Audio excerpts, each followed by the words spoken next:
মা, ও মা, তোমাকে একটা কথা বলি। সত্যি কথা বলতে কি, আমার কিন্তু ছেলে পছন্দ হয় নাই। তুমি একটু বাবারে বুঝাইয়া বইল। আমি কেন তোর বাবারে বুঝাইয়া বলতাম? তুই তোর বাবারে বুঝাইয়া বলতে পারস না? বাবাকে আমার কোনো কথারে পাত্তা দেয় নাকি যে বাবারে আমি বুঝাইয়া বলবো? বাবা কি কোনো দিন জানতে চায় আমি কি চাই না? তোর বাবা তো এরকমই। তোর বাবা শুধু খাবার দাবার আর কাপড় চোপড় দিয়া সব দায়িত্ব শেষ করে ফেলার, একসাথে বসে খাওয়ার গল্প করা, এসবের মূল্য সে বুঝে না। মা, যে যেটা বুঝে না তারে সেসবের গল্প শুনাইয়া কোনো লাভ নাই। আমার ব্যাপারটা বাবাকে জানানো জরুরি দরকার। তুমি কিভাবে বাবারে ম্যানেজ করবা করো। মা গো, আমার এই সাহস এখনো হয় নাই তোর বাবার মুখের উপরে কথা বলার। এই সংসারে সব কিছু তোর বাবার কথা চলে। এই সংসারে আমার কথার কোনো মূল্য নাই। মা, ছেলেটা দেখতে যেমন হোক না কেন এতে আমার কোনো সমস্যা নাই, কিন্তু ছেলের চাউনি দেখা আর ওর কথাবার্তা শুনিয়া আমার কাছে ক্যারেক্টারলেস মনে হয়েছে। এবার বলো, তুমি কি চাও আমি ওইরকম একটা ছেলেরে বিয়ে করি? অসম্ভব কথা। আমি মা হইয়া এরকম একটা ছেলের সাথে তোরে বিয়ে দিতে পারি না। তুমি তাহলে বাবারে বুঝাইয়া বলো, দেখো বাবা কি বলে। তুই চিন্তা করিস না, যদি তোর বাবারে ম্যানেজ করতে না পারি তাহলে আমার ফুফুর বাড়িতে তোরে পাঠাইয়া দিব। সেখান থেকে কলেজে আসা যাওয়া করবি। ওই যে বাবা আসতেছে, তুমি বাবার সাথে কথা বলো, এই ফাঁকে আমি একটু বিশ্রাম করি। কি ব্যাপার? মামের মাঝে কি কথা চলছে? কারে কারে দাওয়াত করবা? কিছু চিন্তা করছ?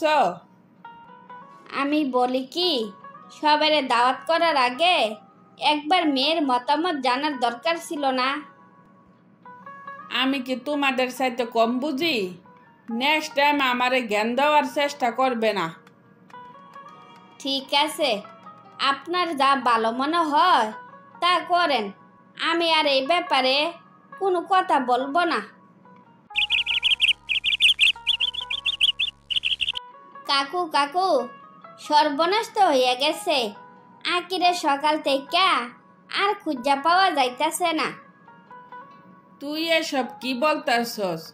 2 দিন পর ওর বিয়া, এখন আমি সমাজে মুখ দেখাবো কেমনে?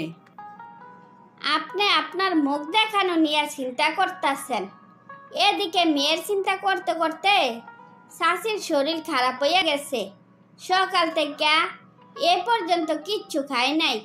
সেই কথা কি একবার চিন্তা করছেন? টাকার পিছনে বহুত দৌড়াইছি, মেয়ে হারাইছি। এখন যদি বউডারা হারায়, টাকা দিয়ে আমি কি করব? কাকু, আপনি তাইলে শাশির কাছে যান, শাশির একটু সান্ত্বনা দেন, তাইলে শাশির মনটা একটু শান্ত হইব। নইলে কিন্তু আবার হার্ট স্ট্রোক করব, তখন কিন্তু সব হারাইবেন।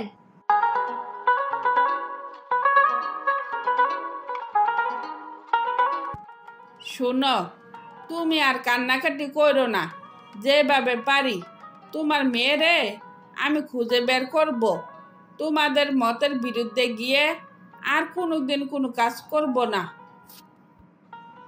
তাহলে যার সাথে বিয়ে ঠিক করছো তাদেরকে কি বলবা? আত্মীয় স্বজনরে বা কি বলবা? আগে আমার পরিবার, তারপর হয়েছে আত্মীয় স্বজন। আমার কে কি বললো তাতে আমার যায় আসে না। তাহলে একটা কাজ করো, ওর এয়ারটেল নাম্বারটা খোলা আছে, ওই নাম্বারে ফোন দিয়া বলো যাতে বাড়ি চলে আসে। মারে, তুই চলে যাওয়াতে আমি বুঝতে পারছি পরিবার কি জিনিস।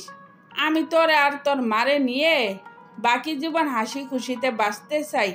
তোরে কাছে পেয়ে বুঝতে পারছি টাকা দিয়ে সব কিছু হয় না।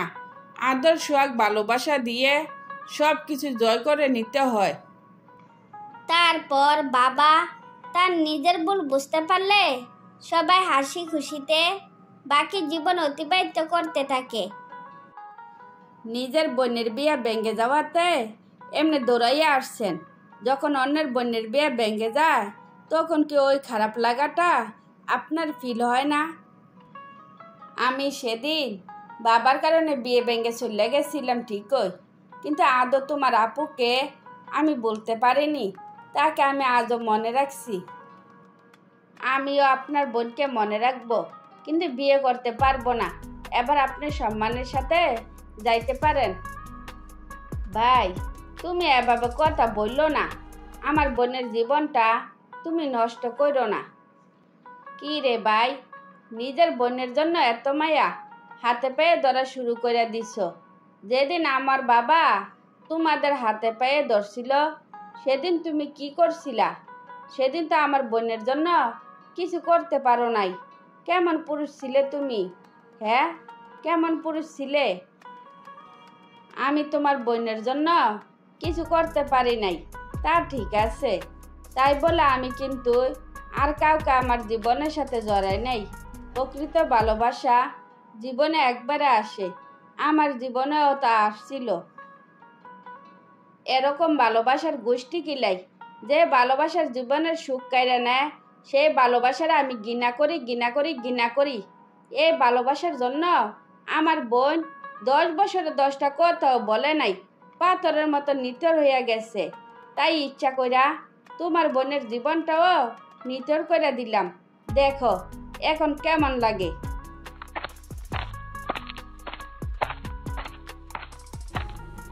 কি রে, তোর চেহারা এমন লাগতেছে কেন? ওরা কি তোরে ফিরাইয়া দিছে? কি রে, কথা বলস না কেন? কি কথা বলবো? ওর বোনের সাথে আমরা যা করছি, আমার বোনের সাথেও ওরা সেম কাজটাই করছে। এখানে আর কথা বলার মতো কোনো ওয়ে ছিল নাকি? তার মানে ওই ছেলে ময়নার ভাই ছিল? ওই তখন তো ওদের বাড়ি এখানে ছিল না।